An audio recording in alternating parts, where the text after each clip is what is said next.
S'il te plaît, reviens. Dren! Attention!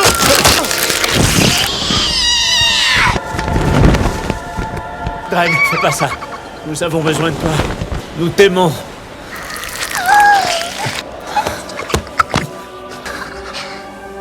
Clive et Elsa sont chercheurs dans une entreprise de biotechnologie. Quelques mois plus tôt, ils ont secrètement créé une nouvelle forme de vie, issue de l'ADN humain, mélangé à celui de plusieurs espèces animales. Ils lui donnent alors le nom de Dren. Mais la vitesse à laquelle ces cellules se divisent et se développent dépasse tout ce que la science considère comme possible. En seulement quelques jours, Dren a déjà l'apparence d'un enfant de plusieurs années. Elsa lui fait alors passer des tests d'intelligence, et les résultats la remplissent d'une joie immense.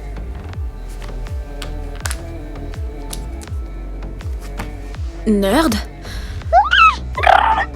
Oui, t'as fait une connexion! Est-ce que tu es génial? Oh, bon sang! C'est réussi. Mais Clive, lui, sait parfaitement qu'il s'agit d'un spécimen extrêmement dangereux. Une violente dispute éclate alors entre les deux chercheurs. Mais à cet instant, un accident survient.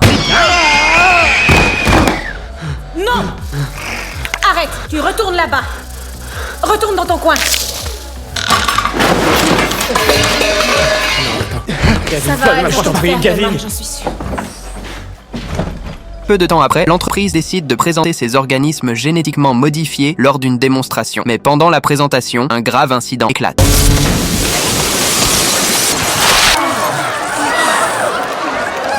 À la suite de cet incident, la direction décide de suspendre tous les travaux de Clive. Cela signifie qu'il doit désormais se débarrasser de cette véritable bombe à retardement qu'est Dren. Les deux chercheurs emmènent alors Dren dans une ferme abandonnée. Mais à mesure que son corps continue de grandir, Dren supporte de moins en moins cette vie d'enfermement sans voir la lumière du jour. Réprimée pendant bien trop longtemps, elle finit par exploser de colère. Oh la vache, comment tu... Dren! Non, Dren! Arrête ça, merde! Dren! Arrête!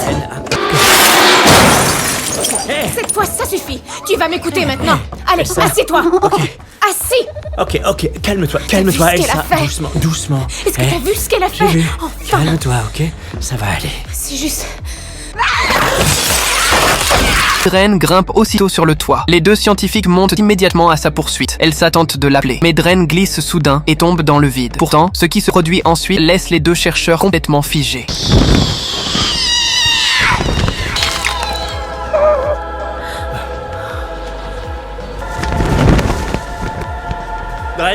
Dren, fais pas ça. Nous avons besoin de toi. Dren. Nous t'aimons.